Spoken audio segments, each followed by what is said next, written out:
মান দাখালাহা ইয়ানআমু, আল্লাহর রাসূল বললেন ওই জান্নাতে যে এই বিল্ডিংয়ে যে প্রবেশ করবে, জান্নাতে যে প্রবেশ করবে সে চির শান্তিতে বসবাস করতে পারবে, সেখানে কোনো অশান্তি থাকবে না।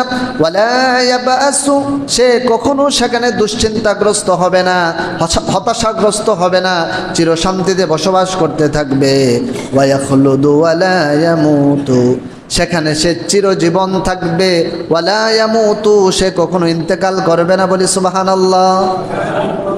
আরে আমরা চির শান্তির জায়গা যখন পাই তখন মনে হয় যে কবে জানি আরে বের করে দে, কবে জানি মারা যায় রে, বলা যায় না। আমরা জানি সাদ্দাত জান্নাত বানিয়েছিল কিন্তু সে তার জান্নাতে প্রবেশ করতে পারে নাই। তো আমাদের হায়াতের কোনো গ্যারান্টি নাই, কিন্তু জান্নাত আল্লাহ রাব্বুল আলামিন এত শান্তির জায়গা দিবেন।